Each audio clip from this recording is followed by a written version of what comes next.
All right, thank you for joining us this evening. Um, as you may know, my name is Kat Maynard. I am the Failure Resource Coordinator for the Jamestown office. Um, and if you have any questions, thoughts, anything of that nature that are regarding this training, just throw them in the chat or you can unmute yourself. I am very happy to pass the baton to someone else to do a training.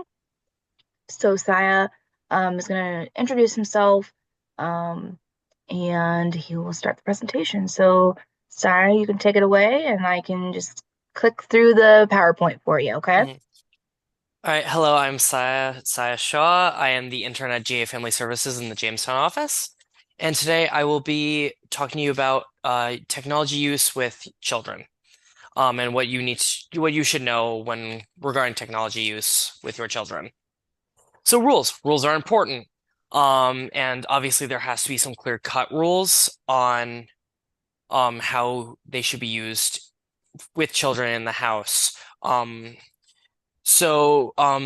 should be based on the child's developmental capacity, and you're gonna use your own kind of judgment for that. But they should, no matter what, be clear cut, um, and like so a child can understand them, and kind of agree with them. And they must have a balance between not being too strict, but also being too lenient can cause problems as well. Some examples can be time limits, no technology after a certain time, like having a bedtime for to put away the phone, and taking away technology as like a punishment for misbehaviors as well as is a smart idea. Um, Adolescence and technology. So this is a lot for like kind of younger children, things like that. Time limits are important. They should not have unlimited free time with technology at all. And supervision is a must. That is something that if you have a younger person using technology, making sure they're supervised is important. Safe search is a feature I will talk about in a little bit, but it's very, very important. Um, to kind of making sure a child is safe on the internet. Um, Making sure limited interactions with strangers is, of course, important. I'll go more in depth on that one. But also training them that the internet is not a bad or scary place. This is going to be something that they will have for the rest of their life as it improves. So, yeah, yeah, slide. Time limits. They're really important. And especially if like you have a computer in the home. I remember what my parents did would I'd have computer time for like um, an hour or two, especially on weekends. Um, and time limits, no matter the age, are important. No child should have unlimited access. They shouldn't be just given an iPad for 4 hours, 5 hours a day. Um, Things like that. And of course, you can set a time limit, but say they behave really well, you can extend that time limit. Stuff like that.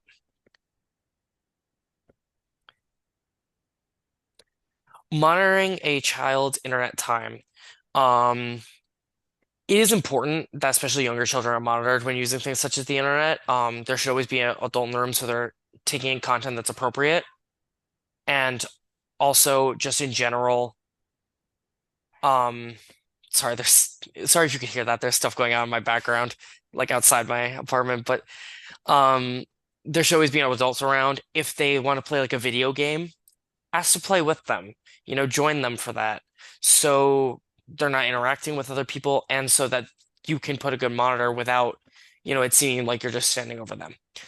And if they're watching something on YouTube or a streaming service like Disney Plus or Max, make sure you're the one choosing the programs to watch for them to watch. Do not give them free rein of that, especially when they're younger. Um, yeah. Safe Search. This is a very big feature on multiple different websites, stuff like that. It basically filters out any explicit or adult content from being looked up. It's not even an option.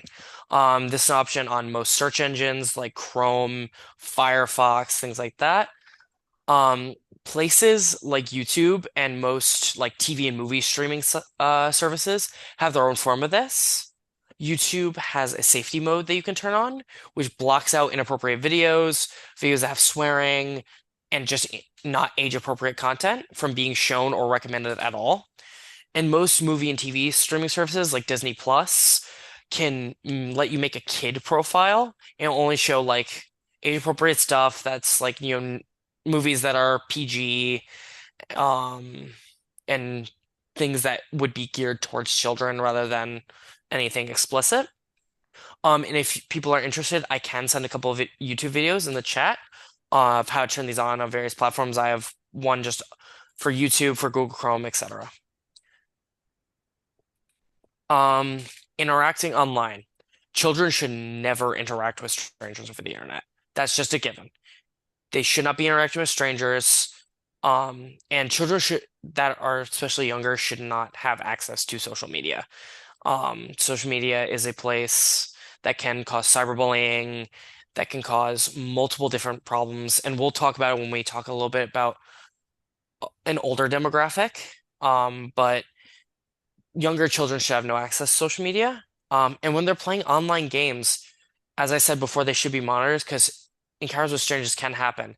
This can include games like Roblox, Fortnite, Minecraft, games that are geared towards children. They do have um, ways that people can talk to strangers online. So monitoring them, especially in games like this, is important. Um, and again, teaching them how to use the internet safely without interacting with strangers so they don't even have interest in it is a smart idea. And if they do somehow get in contact with anyone online, they should not give out any personal information at all. That should be drilled into their brain because that can cause them stuff like stalkers and things like that, or people who prey after children. So no personal information, no name, address, age, or any identifying information. But the internet's not all bad.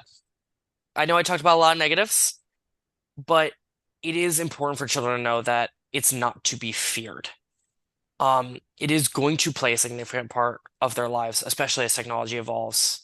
I mean, it's a big part of my life, and I grew up, one computer house, and now half the house has computers. It's going to play a part in their life, whether you want it to or not. So making sure that they know how to use it safely, know how to use the internet and technology safely, so they grow up knowing these safe practices. So when they get older, they're not like, at a loss for anything. All right. Teens' technology is going to be different. I'm going to say the term, by the way, I'm going to be using the phrase teens, but not all teenagers really fall under this umbrella. It, as I said before, depends on cognitive ability. But I'm going to be using the phrase teens as it kind of captures the demographic that's we're going for. Um, and that's because, but it's going to look different for an older demographic as is a different level of maturity and knowledge about the internet. Um, if they have a phone, make a phone policy, something like that to make it so they do not overuse it or use it inappropriately. Educating them on safe social media use. Give them some boundaries, but privacy should not be unlimited. There should be like kind of like a good middle ground between having between boundaries and on not unlimited privacy. And make sure they are not spending too much time using technology. So phones. Cell phones are an integral part of our society and mostly everyone's lives. Um, and good chance if your child does not already have a phone, they will get one at some point in their life. Um, I mean, phones are used for everything nowadays, from work to most social interactions at this point. Um, so it is important that they know how to use a phone when they do eventually get one. Because especially they're starting to do things without parental supervision, especially when they get to that middle and high school age. They are starting to do things, go out with their friends without parents around. So having a way to contact you in case of an emergency is important.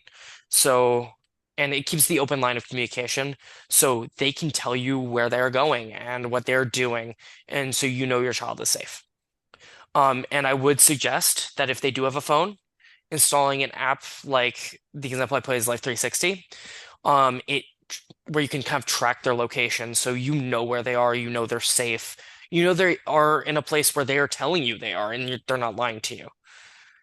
It's just a smart idea to have, and I will talk a little bit more about apps like that a little later. Um, but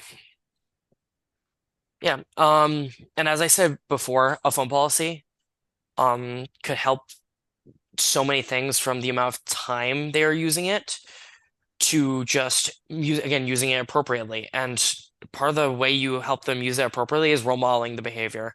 If you're putting down your phone and like interacting, they will be influenced to do the same, and allows you time to focus on your child. And some suggestions for a phone policy is having them put their phones away at nighttime, like an hour before bed, just putting them aside, and, just making sure they're not using it right before bed, and a screen time limit. There's lots of apps that can put screen time limits um on phones. So once they hit that like 2, 3 hour mark, they can't use their phone. They can only like I think there's some that like makes it so like 2 or 3 apps are available so they can text you. But that's about it. Social media. Social media is another thing that will play a massive part of their lives. It's another way to for people to connect and interact with their peers. And just saying no social media could get them, they could not be talked and interacting with some groups because they're not allowed it. So saying no might not be the greatest idea, and also I'm gonna say teens are smart. They could always find ways to have social media profiles without you knowing. I was a kid once, I did it. You know, People find their ways around. Um, so instead of just flat out saying no, educating them on doing it safely, um, will help whenever they decide to become on social media, whether it be in your home or as an adult. And here are some suggestions for helping them and kind of educating them on how to use it safely, and just suggestions for you. Making your own profile and following them so you know they're posting appropriate things. This could stop, again, any inappropriate things from being posted or cyberbullying as well. You can kind of monitor them from a safe distance. Make sure their profile is private so they can accept only like people they know from following them and messaging them. So it's only people like they know, they're friends with, people, their peers, people like that. Making sure they understand not to talk to strangers over social media, especially adults that they do not know. This can lead to so many negative consequences if they do start talking to strange adults online.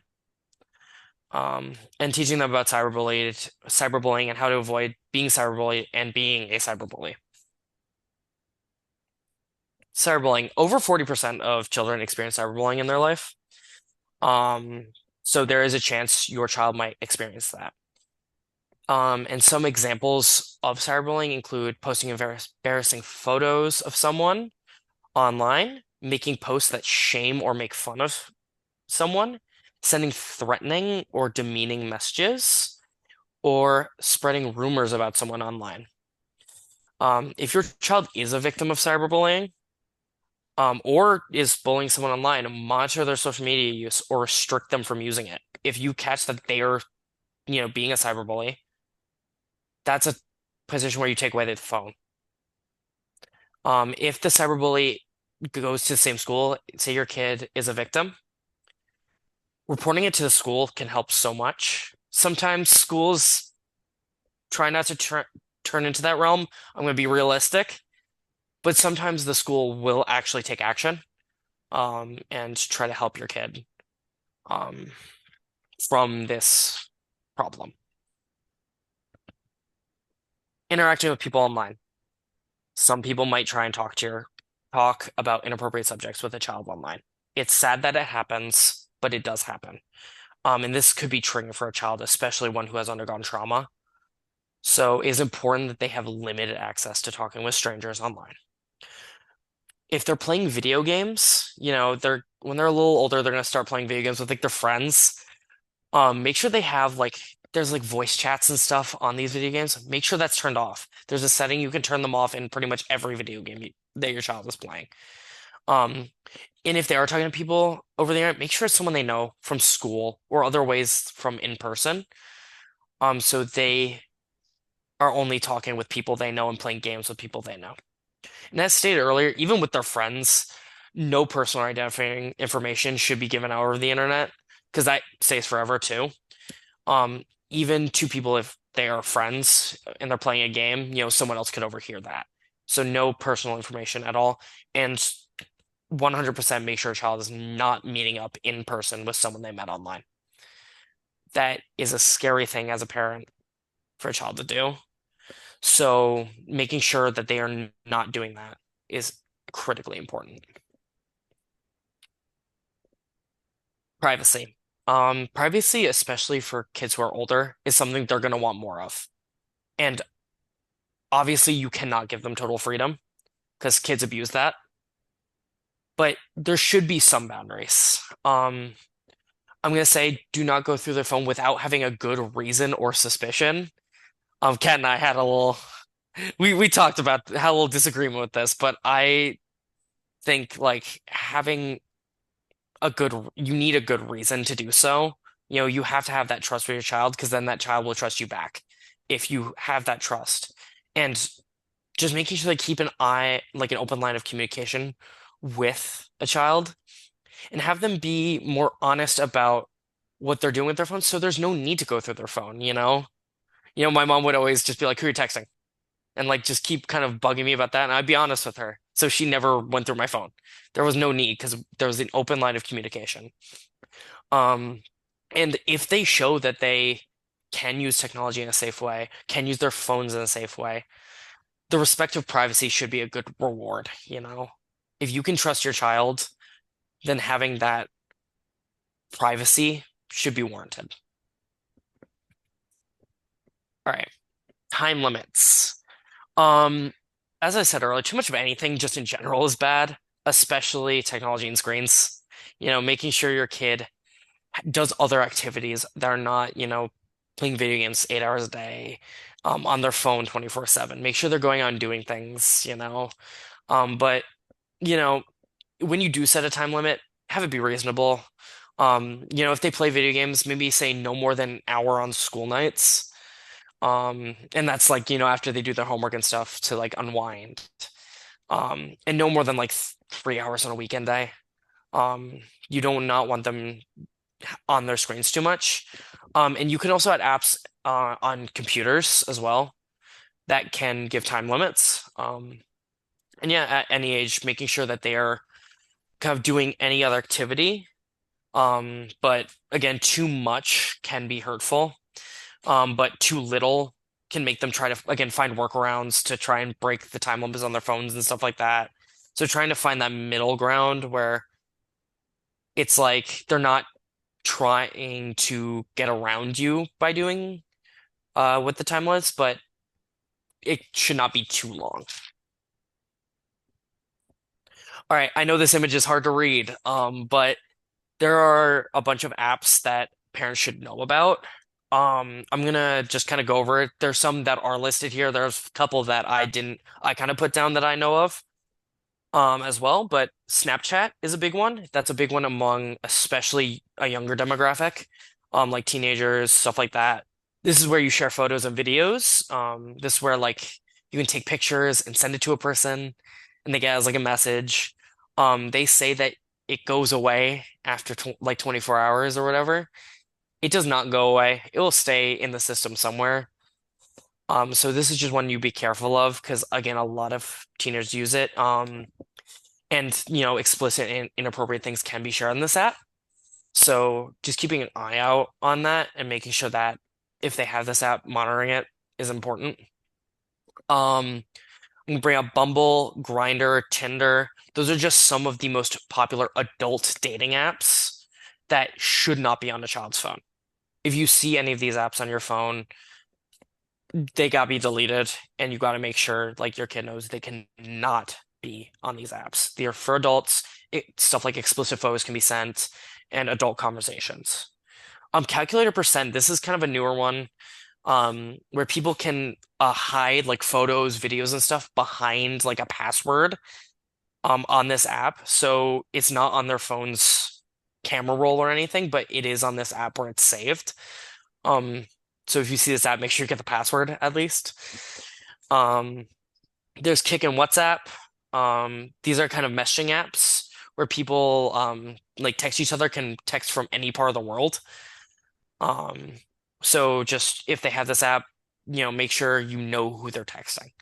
If you have a family friend from across the world, then that's fine. But if you don't know anyone that lives not in the US, that might set off a couple alarms. Um, TikTok. This is an app for people who watch kind of short videos. This can range from 10 seconds to 10 minutes, I think. Um, but this is where people like, they send videos to their friends, they watch a bunch of videos, and these videos can be explicit or hateful. There are some, good parts about it, but just making sure their feed is not explicit, is not hateful, making sure you're kind of seeing that these videos are safe for children, is a smart thing to do. Instagram, this is where people post photos of themselves, and there you can message through it, you can comment on people's posts and things like that. And this has been a pretty prime source for cyberbullying, though. A lot of it can go on Instagram because people are posting themselves, and this is where people, get shamed for their body image and things like that. So cyberbullying can very much occur on Instagram. So I would say if there's any app to make a profile and monitor them, I would say it's Instagram if they have it. Um, I'm going to bring up an app called Discord. This is where this is especially for kids who play video games. This is where they kind of join voice calls and talk to their friends and like play video games with each other. They can message on it. It can be a source for cyberbullying, but also it can be a big source for people to kind of meet people older than 18. Because you can be added to like a server with people, and there's could be 100 people your child does not know. So this nap that be very careful of, I will say, especially for talking with strangers. Did you say that one was called Discord? Discord, yes. Yes. It's not on this list, but um, it is something that just keep your eye out for. It's not explicitly dangerous, but bad things can happen pretty easily. All right.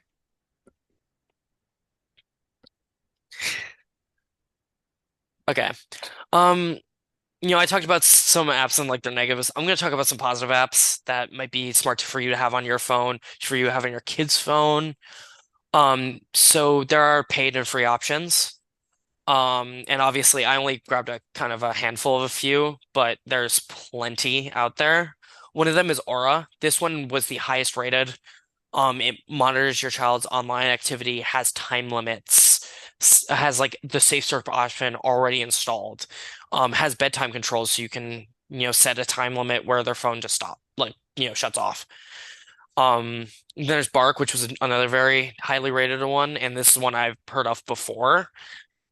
It kind of monitors what they're looking up online and like what they're searching up, has the screen time management. It blocks unsafe websites and apps.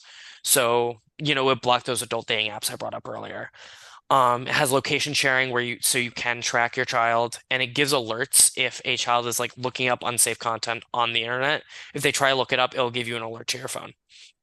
There's mSpy, which just allows parents to monitor and log activities on a child's device. It's a little less expansive, but it's still as helpful.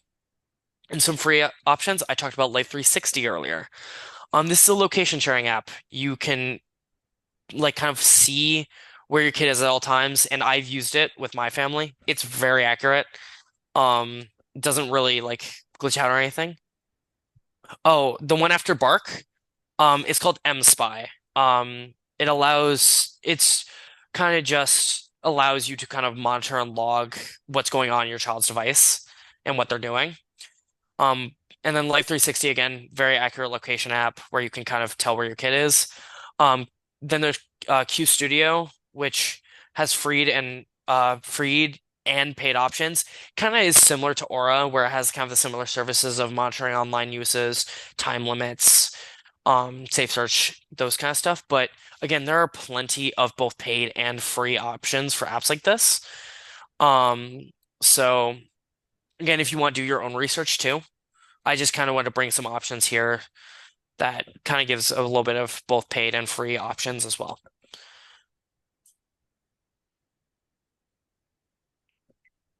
All right. And now I have a short video that I want to showcase that he kind of reiterates a lot that I say, but I found him to be helpful. He seems very charismatic and knows what he's talking about. So you want to play that, Kat? Hey, this is Dr. Steve Silvestro from the Child Repair Guide. Today's kids and teens are online, whether it is a computer at home, a tablet, or their own phone. And while we can debate the right age at which we should give kids access to the internet or their own device, and we can talk about the possible health effects of being online and using social media at a young age, what matters most is that we learn how to help our kids be safe online. And for many parents, this is a challenge. It can be difficult to try to think of a concise, memorable message that we can teach our kids so that they can be safe when they're on their phones and devices. And that's why I have 3 things for your kids and teens to remember and 2 very simple rules to follow that will keep them safe when they're online. You can use these 3 things and 2 rules to talk to your kids, or you can bring them and show them this video right now. Now, the first thing for your kids and teens to remember is that you can never be 100% certain who is seeing what you are sending.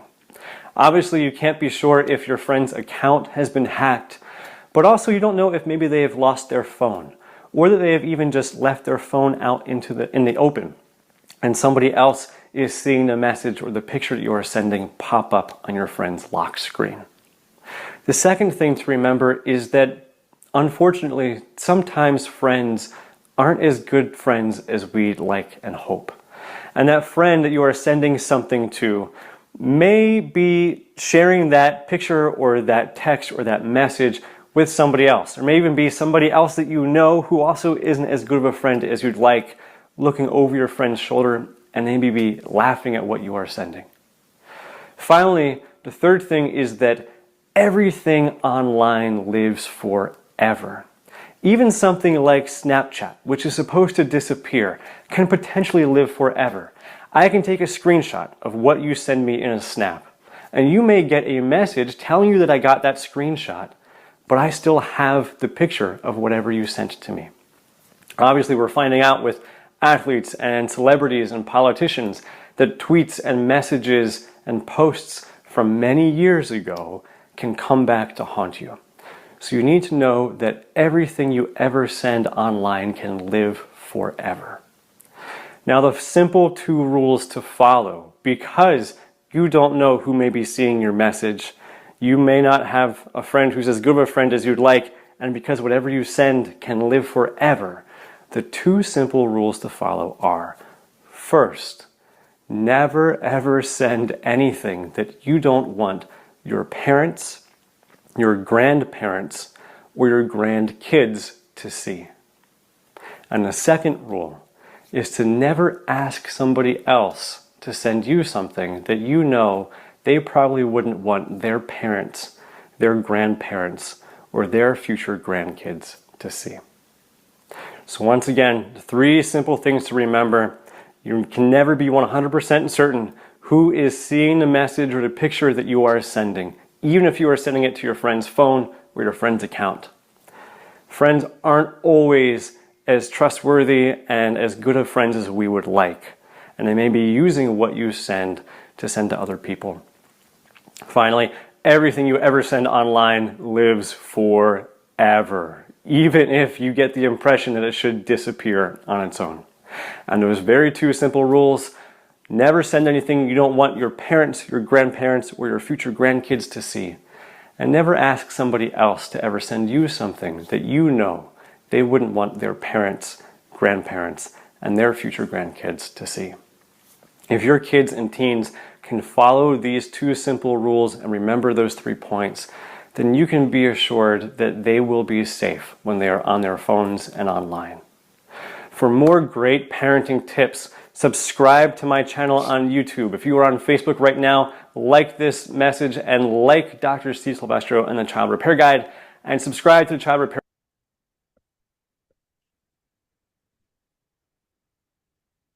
All right. Are there any questions?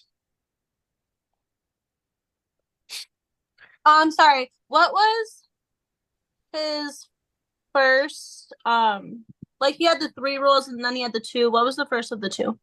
The first of the 2. Okay. Okay. Don't send don't send anything that you wouldn't want your parents, grandparents, or future grandchildren to see. Oh, I got that one. What was the other? The other one was do not ask anyone to Oh, send. Yeah. Yep. thanks. Of course. Any other questions? Did you have some of those things to throw in the chat regarding Safe the, search? Yes, I have yes. 2 videos. I have one for YouTube and one for Google Chrome. But if needed, you can look on YouTube and there's one for pretty much any website you will need. So here I will throw those 2 YouTube links in the chat. Okay.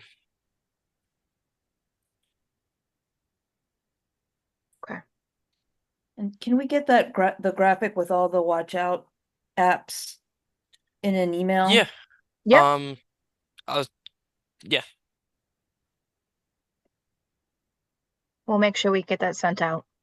And the thing is, like, with when Saya and I were kind of looking at those apps, is that it seems to, as the years go, there seems to be more apps on that list. Yeah. Like we started with we saw one that was from years ago, and it was maybe 5 or 6, and then this one had I think that one was 21. 21. Yeah, and there are a ton more apps that even I don't know about.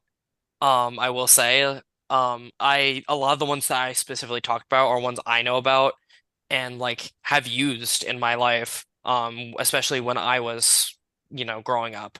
So, um, but a lot of the ones on the graphic are helpful, and there's still, again, they're making new apps for everything now. So just keep an eye out with what apps are on your kid's phone. That's a big thing. Okay. Does anyone else have any other questions? No questions. Mateo says hi, Kat. All right.